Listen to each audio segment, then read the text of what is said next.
Center for Professional Development, and the Association of Public and Land-Grant Universities.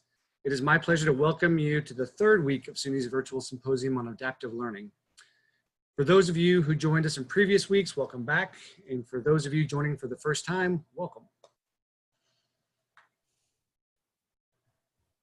We have welcomed hundreds of participants in our first two sessions. In order to accurately address questions and to provide appropriate individualized follow-up, I'm asking that you utilize the chat features to pose questions. There is a group of volunteers monitoring chat for every session. In some cases, questions may be answered directly in the chat. The chat transcript will be reviewed after each week to ensure that all questions have been answered. To reduce background noise for all, I'm also asking that microphones remain muted unless otherwise noted.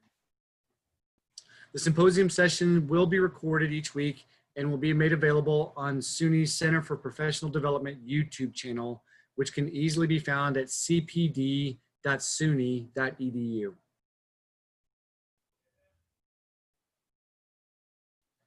I would also like to acknowledge the vendor sponsors who are joining us during this symposium. They are Lumen Learning, Realize It, Carnegie Mellon University's Open Learning Initiative, Cogbooks, and McGraw-Hill. Thanks to support from our vendor sponsors, we'll be able to offer participants ongoing opportunities to win door prizes, along with the opportunity to donate that prize to a student scholarship at their campus. Participating in these opportunities is optional. Should you choose to participate, polling features will prompt you to do so.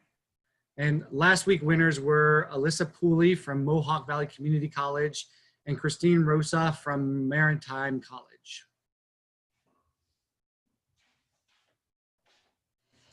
We want to take a moment to review some of the learnings from the previous sessions.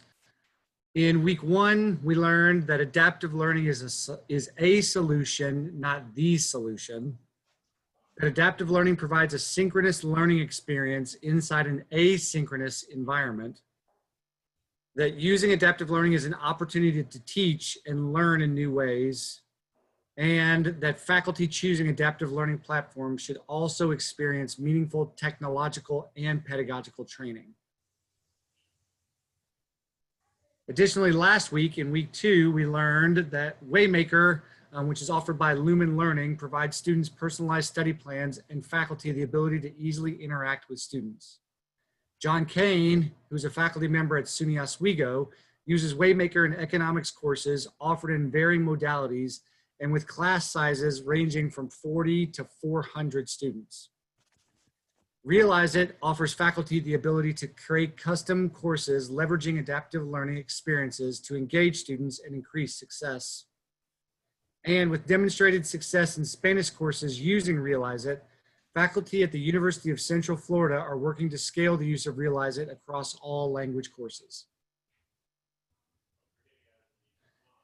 And now for today, today's agenda focuses the spotlight on faculty using adaptive learning courseware from two of our vendor sponsors, Cogbooks and OLI.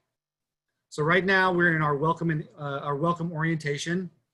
At 2:10, we'll have our first session on Meet the Courseware. It'll be a faculty and vendor spotlight session number one with faculty and representatives from Cogbooks. At 2:50, we'll have a spotlight question and answer session with the faculty and Cogbooks representatives. Then at 3 o'clock, we'll do a transition and break for about 5 minutes. And then starting at 3:05, we'll do our second Meet This Courseware session for faculty and vendor spotlights. This will be with faculty and OLI representatives. At 3:45, we will have our spotlight question and answer session for those faculty and OLI representatives. And then at 3:55, we'll have our closing remarks and ask you to join us again for our final session next week. All of the presentations and interactions will take place in this Zoom meeting room. As a reminder, the chat feature is a great way to ask questions, either during the spotlight sessions or as part of the dedicated question and answer time after each spotlight. And now we're going to turn to our first group. So Cogbooks Courseware is a complete course solution purposely built for personalized learning and ideal for instructor-led courses taught online or on campus. affordably priced to students at $39.95 per course. Cogbooks courseware is WCAG 2.0 compliant and can be securely integrated within any LMS. Presenting now are Heather Shellstad and Nick Rebney from Cogbooks and Ron Tavernier from SUNY Canton. Thanks so much. Good job with the pronunciations too. I think you nailed all that. You nailed all those. That's great. But Heather's not going to be joining us today. So this is Nick Rebney. I'm the Chief Operating Officer of Cogbooks. And joining me today is Ron Tavernier, who's a faculty member within the SUNY system. So I'll let Ron introduce himself, please. Hi, thanks everybody for coming. I'm at SUNY Canton. I teach anatomy and physiology. I've been there 13 years. I've taught online for 10 years, but this is the first semester I had to put my anatomy and physiology class online. Great, thanks, Ron.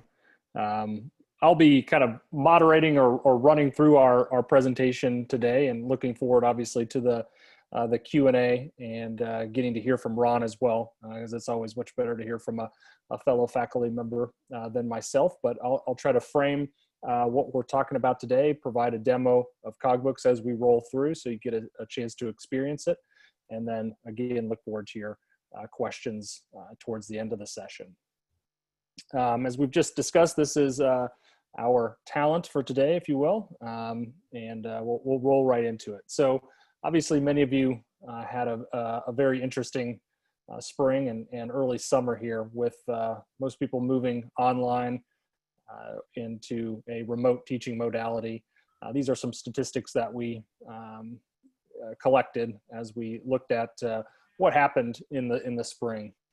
Cogbooks reacted during this time with an offer for faculty switching to remote teaching to leverage our courseware in that spring season at no charge.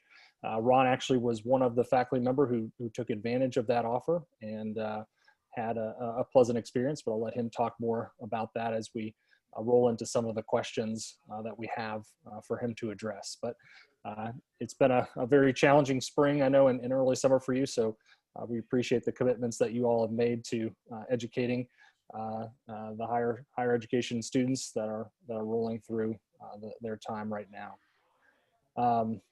What we heard from faculty, a lot of our existing customers and some of the new customers that we've been working with, is having those materials online made that transition from in-person teaching to remote teaching much easier. And then adaptive personalized learning helped accelerate that even more. And the goal of Cogbooks is really summed up by a quote here from our CEO, Jim Thompson, who talks about our aim of the materials is to really make it as effective, certainly if not more effective, than what you're doing in a traditional face-to-face setting. So our ability to support individual learners as they move through the material is what sets Cogbooks apart. And as we run through the demo of Cogbooks and hear from Ron, I hope you can understand a little bit more about what makes that possible. So again, just a little bit more about what we'll be talking about today. We'll ask Ron some questions about how his experience has been and ways in which he's implemented it, and student feedback, etc. I'll take you through a live demonstration of an example course with Cogbooks, and then we'll wrap it up with your questions, hopefully. So Ron, I'll get it started with you. What has it been like to teach with adaptive courseware, and talk a little bit more about your transition in the springtime as well, please. Okay, so going into spring break, I'm a scientist. I'd been watching the news. I had a feeling we were going to go to all online. I had been teaching A&P for 3 years with the OpenStax book, and I had looked at a lot of the different courseware to use with the adaptive learning and with the OpenStax book.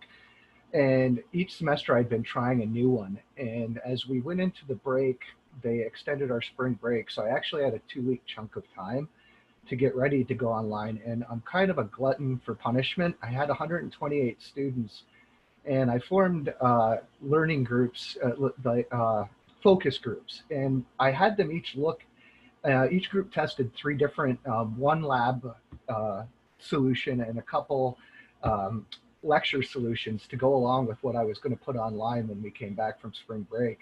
And Cogbooks was the favorite out of all of them. I liked it myself out of all of them that I've looked at. Before I taught, I was a journalist, and I wrote magazine, newspaper, some TV, and I liked Cogbooks out of all the adaptive courseware I looked at. It wasn't like they took a book and just put it online and added a few bells and whistles.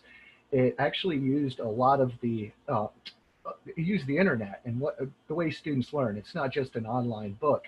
And I really liked it, but I wanted my students to buy in with it because I'm 52 and what I think is cool is not what students think is cool. If you talk to my 16-year-old daughter, I might be the most uncool person in the world. And so they were the ones, the students chose Cogbooks, and I used it. I didn't want to do 1-hour lectures or online with my students, but I wanted to still go online with them and talk to them because I miss that face-to-face. So I ended up having a half-hour online, and I used it as a supplement to my course where things that I wasn't going to cover when I was online with the students, they could go through at their own time.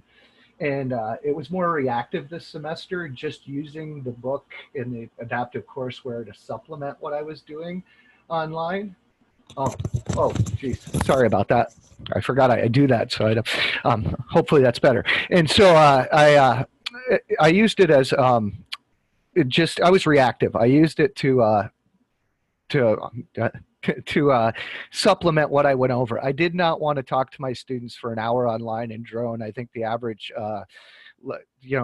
my attention span is about 30 seconds and the students have about an 8-minute attention span.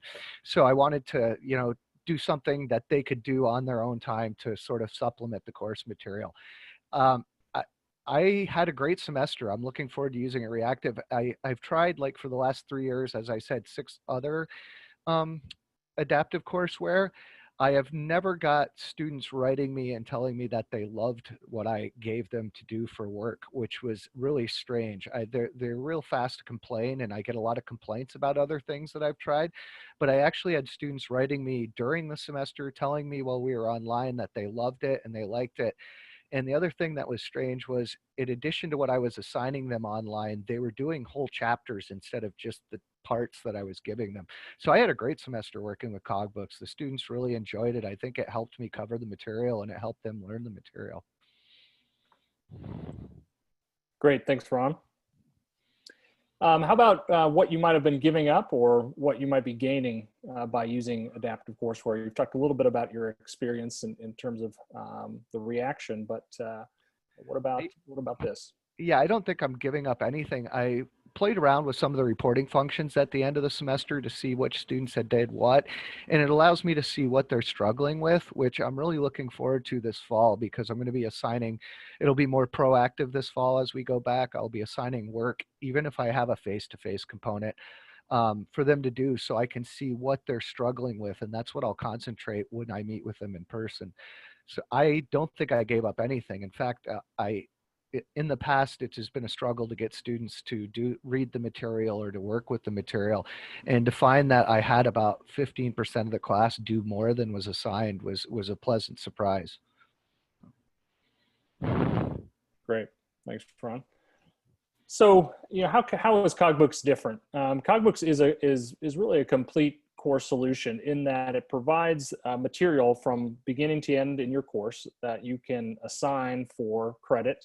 We'll talk more about some of the strategies that faculty use around the country who leverage Cogbooks, but it delivers a personalized learning environment for the student. So effectively, as students work through the material, the system recognizes what they're struggling with and immediately provides them that support that they need so that when they're online, learning in an asynchronous environment, they can get the support that they need. And then as they come back together in whatever modality that you're teaching with, in a synchronous modality, you'll have the data and the insights to be able to understand where individual students, as well as that entire section, needs assistance. As I mentioned, it's really right in the middle between something that you just use on the side, versus something that you would use across the entire curriculum. So most faculty leverage Cogbooks as a textbook replacement. So replaces the need for a traditional, say, textbook type resource and combines sort of the content acquisition pieces of your curriculum. And most faculty leverage Cogbooks, say 10 to 25% of the course grade throughout as an assignment. And then you always have your other higher stakes assessments and other types of materials within your curriculum that you leverage. But Cogbooks really fits that area for students to gain that early content acquisition, get up to speed on the material that they need, and engage them at a much greater level. So let's roll into a little bit of a demo, and that way it gives you a nicer view of what's available with Cogbooks. So with Cogbooks, I haven't talked about this too much yet, but Cogbooks has ready-made courseware, so off-the-shelf courses in a number of different subject areas. And then we also work with faculty and institutions to develop your own courseware. So a number of different options there. Certainly right out of the box means that you can pick it up and adopt it for a late summer course even here, as well as certainly for your fall semester. If you're looking to build a course with us, that might take a couple of months, so we would need to plan ahead on that, but we'll talk you through an existing course. Before I dive into the actual course experience, let me give you a little bit of an overview of really where we're coming at from an adaptive learning perspective. So what Cogbooks is intending to do is transition the material from a traditional sort of linear delivery, which is what would be an example of that would be obviously a textbook or a course built on your Blackboard, Canvas type instance. The challenge is with certainly a linear delivery, especially as a student is learning online away from you as the instructor, is as they transition from concept to concept, they might struggle. They might not understand what's happening. And with that challenge comes questions in their mind, comes frustration. They might drop out or disengage from the course. They might think they understand the material and build bad learning on top of bad learning. And at the end of the day, you have a bad outcome, unfortunately, for that individual. So what Cogbooks does in the moment as a student is struggling is it provides them immediate support. And that support could be in the form of something more prerequisite or foundational, or it could be an alternate explanation. So it really tries to mimic what you do with students as you have students in your class and they have difficulty. I'm sure as students struggle, you say, okay, based on what you're struggling with, let's go to the whiteboard here and draw this out. Let's go back and review this piece of material from previous parts of the semester or even from a previous course to help a student get up to speed. Cogbooks also provides collaboration tools, so opportunities for peers to collaborate with each other, opportunities for students to engage with their instructor. So we'll talk a little bit more about that. And so the way that we enable that personalized support is that the content, as opposed to set up in a linear progression, is set up more in a network. So as students work through the material, they get the support that they need.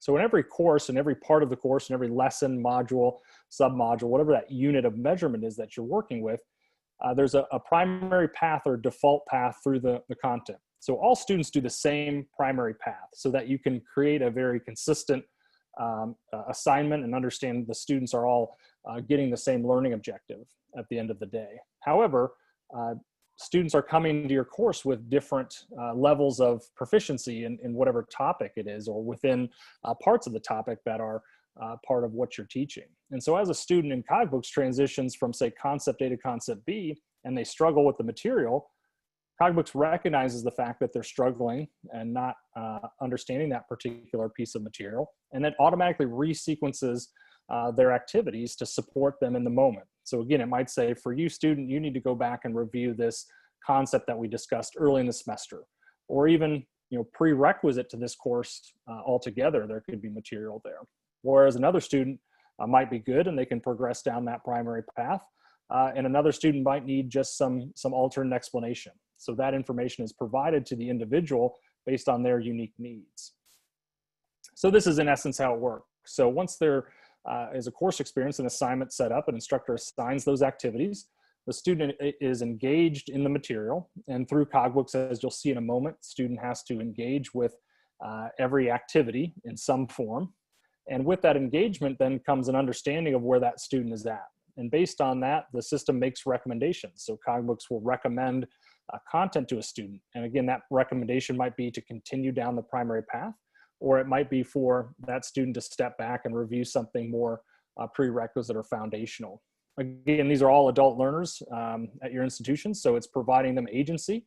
They have choice in the matter, so it doesn't just throw something at them and them not understand why they're being recommended that piece of content. So it provides them their recommendation. That's that area in blue. That's a little tough to see there. But then there's also a curated list of additional resources that also might help that student if they'd like to choose that. They choose the path that best makes sense for them in the moment, and the system will keep them on track moving towards that ultimate learning objective.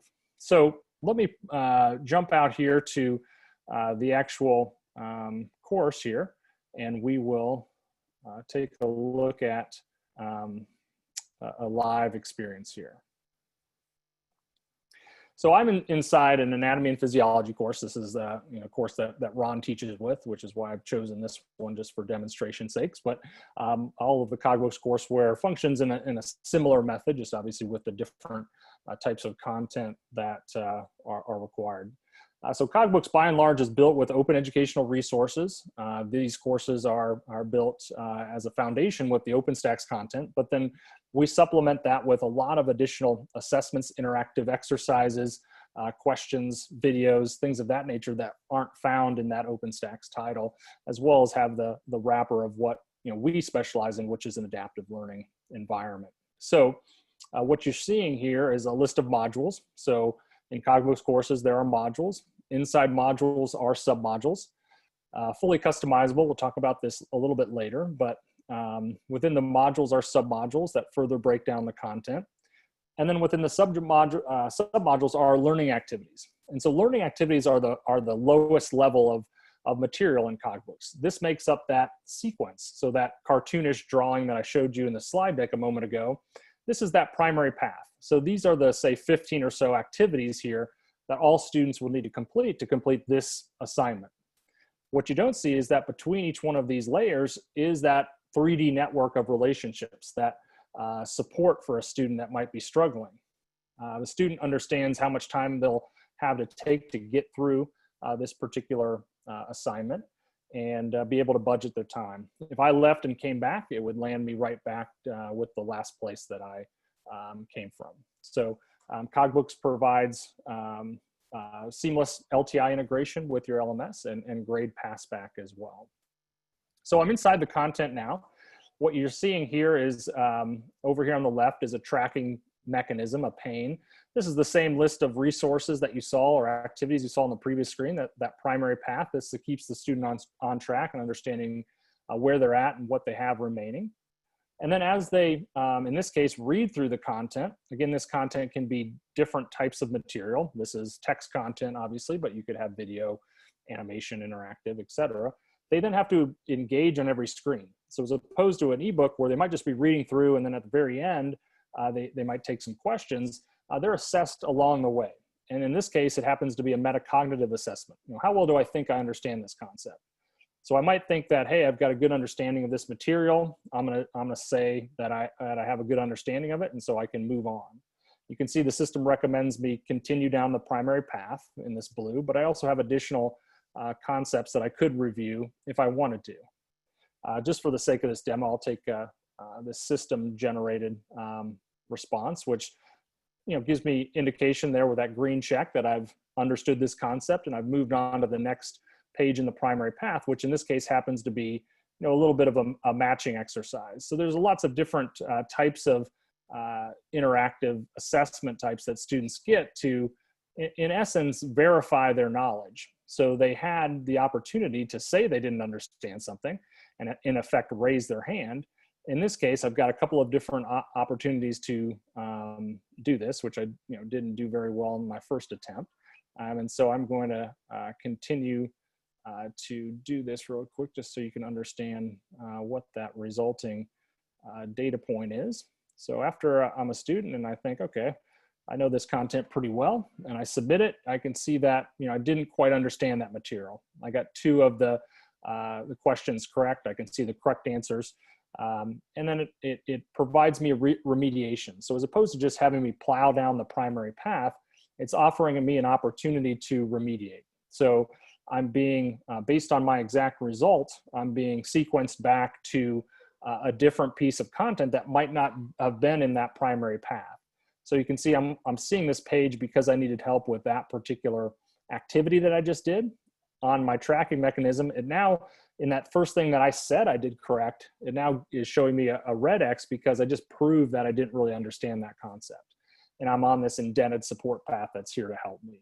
So Cogbooks, again, is more geared towards formative learning and lower stakes learning, because you want students to make mistakes in this environment. And so most faculty give 10 to 25% of the course grade for their completion of this courseware, as opposed to my exact performance on, say, that activity that I did. So it's less about me reading or having to read a long passage and then take, say, 10 questions at the end and giving me a grade on that. It's having me engage in every screen, and that will show off in the end when I look at the instructor side with the types of information that you receive as a faculty member. As I look at some of the other activities, just fast forwarding through the course, obviously with A&P, you have a number of these kind of labeling type exercises. We also have critical thinking type questions, so the student can freeform and enter information. Obviously there's video and different types of content throughout that provides a more interactive and engaging environment. So that's a little bit on the student experience. As I'm a faculty member, I can also create collaborations. So on any page, every page is totally unique, and the instructor has the ability to create a collaboration. So over here on the right, you see a little thought bubble pane, and that pops open, and I can create discussions, I can create polls, I can create Q&As that my students answer. So if I have something that's very specific to naming skeletal muscles that I like to provide my students information on or have them discuss, I can layer that right on top of that exact page. So you probably do discussions in your LMS, but what that is sometimes highly disconnected from that unique concept that you're trying to have students collaborate on. In this case, you can layer it right on top of any content page in Cogbooks to have them have an asynchronous discussion on that particular concept. And then another opportunity for a student is to engage with the faculty member. So if I don't understand something and I represent that, again, I might be taken through a few pages of support for that item. Eventually, there's only a finite amount of content in the system, and it will provide me an opportunity to engage with you as my faculty member. And so what faculty typically find is there's far fewer questions in here than they thought, and the ones that do come through here are much higher level questions. They're getting their basic questions answered through the remediation exercise in Cogbooks, but the question that you're receiving through this mechanism provides you a better opportunity to address their concern. So that's that's the student side of Cogbooks. At this point, let me transition over to the instructor side, and I'll provide an opportunity to demonstrate and view what that system is all about. So as a faculty member, when you come into Cogbooks, you see this instructor dashboard. So first of all, we have instructor resources such as test banks and PowerPoint slides that we provide. But then the instructor has the opportunity to understand what's going on in the class. So you have access to all of that information that students are collaborating on and doing as part of their assignment. So as I mentioned, we have grade passback. So you have the ability to set grades and assignments and have that flow right back into your learning management system. But you also have some data to help you maybe adapt your teaching style. So this is a digest that you can come into. This is that high level temperature check, if you will, information that gives you an understanding of what's going on in the course. So for example, you can see usage. So if you're just concerned with the fact that are students engaging in the material, you can see that pretty quickly here by just seeing that, and you might be good with that and you might move on. You might want to just understand are they completing the assignment for this week that I've given them, and what's their completion rate. And so you can see that pretty quickly as well. And then as you recall in the student demo, you saw that I had the ability to both self-represented I needed help via that slider bar, as well as take an assessment question. Well, this top part is, what are those items that students in effect raised their hand and needed help on? So you can see the concepts that the majority of your students are struggling with for this particular concept. And you can use that as a way to push out more material on that subject, or if you're doing a synchronous kind of lecture or something, you know exactly what students are struggling with. And then on the bottom, that's their performance then on assessments. So you get that 2 different levels of data. What are they saying they need help with? And then what are they performing the poorest at based on their first attempt or the total number of attempts that they're taking to solve that problem. And so you get that nice information to help you manage your way through your course. I won't go through all of this just for the sake of time, but you have the ability to download all this data into Microsoft Excel CSV to format it and look at trends and item analysis.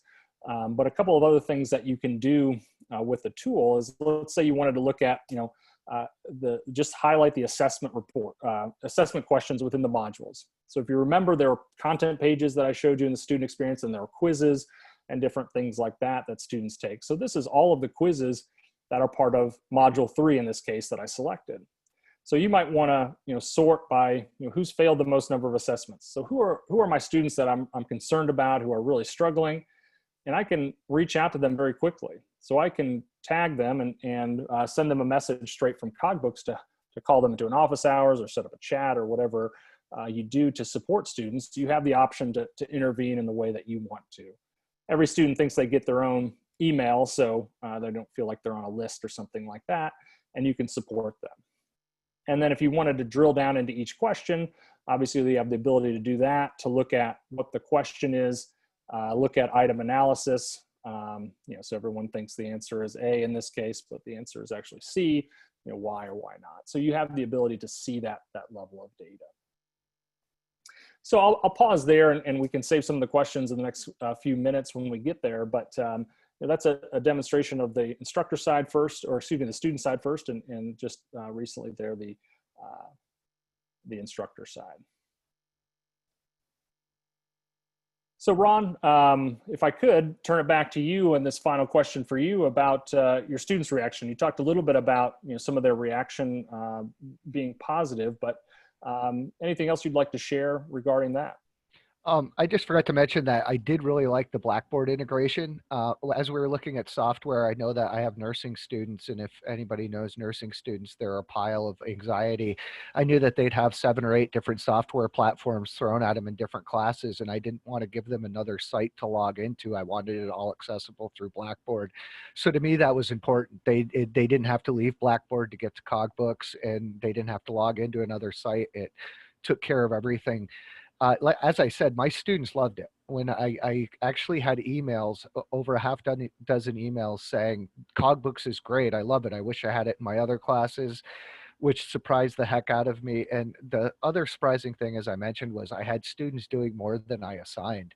Even I was teaching anatomy, which those are the mortuary science students. They do not want to hear about physiology because they don't care. It doesn't happen when they get for them. So I had those students in that class that were doing physiology sections of the chapters, which surprised me too. So students were doing more than I actually assigned and enjoyed it. That's great. Thanks, Ron. Customization of courseware. Yeah. So as we talked about, there's 2 opportunities with Cogbooks. There's adopting something that's ready-made and also designing your own. But you have that sort of middle ground. We have the ability to customize. So a lot of quote unquote adaptive courseware is not customizable because they have the sequence very locked down. But Cogbooks is a series of modules and learning activities. You have the ability to customize the modules that you want to use, and also refine it. You could come down and even add your own videos and add your own content if you wanted to. So we'd love to speak with you if you have a unique need that might not be solved by one of our ready-made titles, and we can look at customizing it. But if you're just ready to go now with an off-the-shelf course, but you don't want these 3 modules, that's very easy to do in Cogbooks to deliver you the exact course that you want to teach. This is some of the titles that we have. It's not an exhaustive list, but you can find that on our website at cogbooks.com. But these are some of these. $39.95 is the price point for any of these courses, and again, it comes with the ability to customize them and all of the LTI integration and things, as well as training and instructor resources that we've talked about. That's it. It looks like 1 or 2 minutes shy of time, so mostly on time here, but happy to answer any questions that you might have. I don't know if that's curated by someone here on the call or not. Nick, I'm moderating the chat. I just sent you a list of questions Okay. in the chat for you to review. I think the first one that popped up was about accessibility of the platform, specifically the interactive components. Yeah, I mean, so in general, Cogbooks is an accessible platform. Obviously, there's ranges of accessibility. So you can certainly take Cogbooks as a very accessible platform and design a very inaccessible course. But all of the interactives and videos have transcripts so that students with disabilities can access those. Many of the questions are in a format that are accessible, but there are a few that aren't, and for those that aren't, there's a transcript provided there.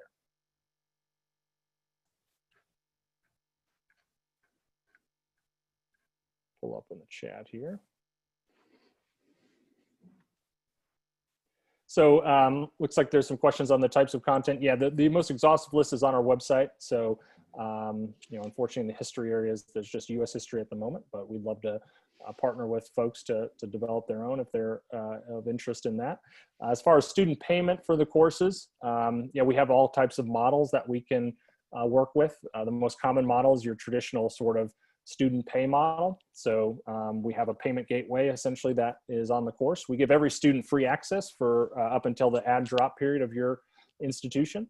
So students get day 1 access with or without payment at that point. And then as of your add drop date, there's a e-commerce opportunity for them to pay with a credit card, or we can we do stock codes in your campus bookstore. So if they need to use financial aid, they can go that route as well. We can also work on an inclusive access or a model where the department might pay with a grant or something like that. So we'd just love to talk to you and get it worked out with however you want to do it. Student information, most of the information that we provide is anonymous in order to improve our courses and our platform. The only thing that we ask of the student, of course, if we do LTI integration, we're asking for their role in the LMS, which is a student or a faculty member. And then we're asking for their name and email address, just so that we can understand who they are. The email address is the unique identifiers they come across from your institution. So we don't collect any demographic data or anything like that. We are hosted by AWS, so it's all in the cloud. And the only information that we collect is that. And mostly it's information about how the course is performing so that we can improve those courses term over term. But the institution that we partner with owns all of the data.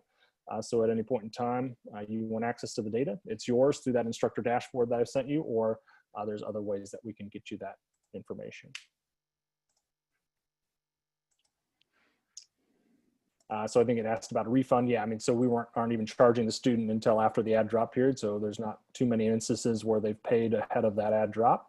But obviously, if it is within that period, we'd certainly refund the money. So if you wanted to create a course, it's up to you whether that becomes open or not. So we have a partnership with our institutions of a lot of the courseware. So we're not a content provider ourselves. We leverage open educational resources as well as our partner institutions that build courses. And it's up to them on whether they want to have the opportunity to resell those and offer them as OER. Most of them do, frankly, but it's really up to the institution. Yeah, we're constantly updating the courses. So the question was about new material. The courses are living, breathing things. So as institutions are adopting them and updating them and editing them, and they want to make those available to the broader courseware network of users, they can do that. And then obviously with say for a US history course, there's times when new modules and things need to be added with things that are going on in the world. Time on task, how's that affected with the different pathways? Yeah, I mean, certainly a student who is sort of unprepared or needs additional help is going to take more time likely to go through that course than a student who might have the prerequisite information already there. So that's why we prescribe a primary path of the material, so we can make consistent the material that all students are covering, so that you can assign it for a grade and also use it as a way to assess students in whatever way that you want to. But yeah, I mean, there's quite a bit of content. If you think about a textbook, obviously most faculty are not assigning page 1 to 1000. You're picking and choosing the content that you want students to consume. What Cogbooks is doing is just organizing that content more appropriately. So it identifies the material that you want to cover and then provides the additional material there as support and supplemental content. So this is just streamlining it so students who are prepared don't have to go through absolutely everything. They have the ability to consume the information that's going to best support them. Yeah, the critical thinking question, that's a good question. I didn't describe that too much in my demo. So those are stored, and you can see what students are responding to. But in the moment, what happens is there's a technique where students enter a critical thinking response. That's the free form text entry boxes. And then they submit that, and after submission, a expert's response comes up. So something that's pre-programmed in there, which is kind of the correct answer. And then the student uses that slider bar to evaluate his or her level of understanding as compared to that response. So it allows that to the student to progress, obviously, before waiting for a grade from that individual critical thinking result. So that works pretty good to allow students just a different technique to expand on what they know and they don't know, and whether they feel like they get it. Can you delete sections? Yeah, absolutely. So you can, if there's certain modules or sub-modules that you don't want to use or don't want students to have access to, we can customize that. It's really simply done. You just tell us which modules and sub-modules that you want for your course and which ones you do not. And then we fulfill the course in that manner for you so that you don't have it. We can delete some of the learning activities. That becomes a little bit more complex, because if you think about all those learning activities are kind of built upon each other. So we can talk more about that with your specific use case. But in general, yes, anything in the course can be altered, changed, or removed for your specific course. Mobile responsive. Yep, it's a mobile responsive platform, so it doesn't need an app or anything. Just adjust to the device size that's leveraging it. So fully mobile responsive.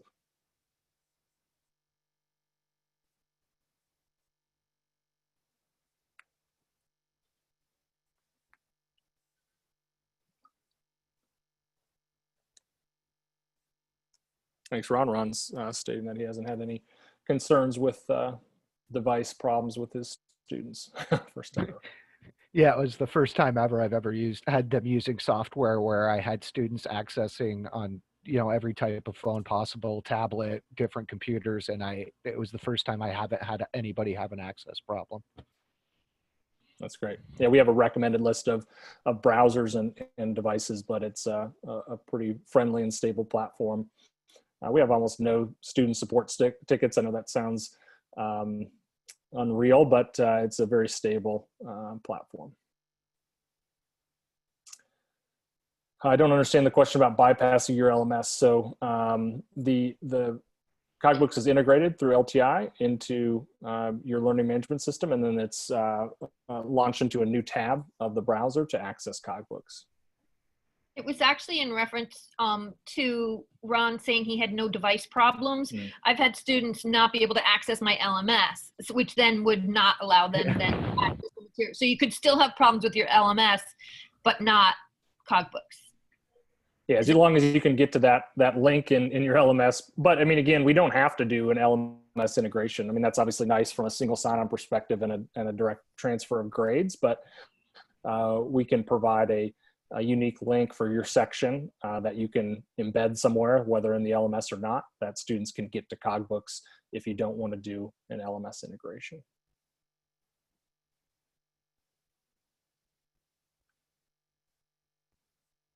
Yeah, thank you.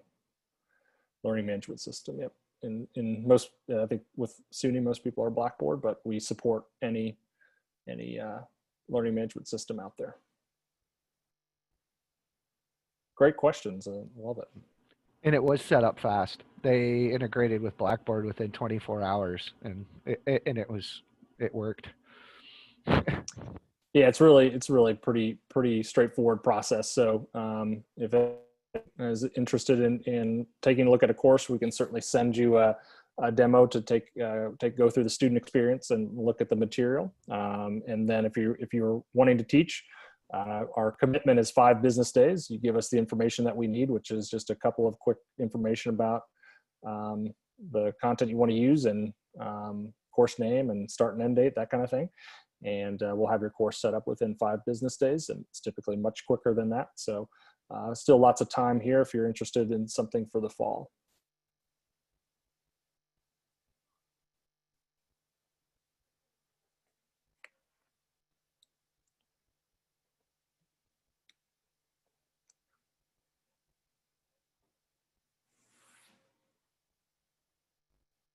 Looks like the questions are trailing off, but really appreciate the opportunity to speak with you. Let me just progress here.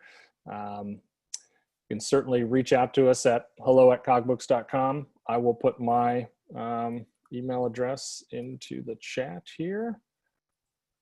Welcome you to reach out to me as well if you're looking for access to a course or to a demo with your institution. Be more than happy to help you out. English composition course. Yeah, no, there's been a lot of talk about that. That's kind of I think the white whale for adaptive learning out there, but we'd love to talk to folks about a composition course. It's not been, I don't think anybody has mastered that one yet. But no minimum. Nope, we'll set up a course for anything. Just let us know.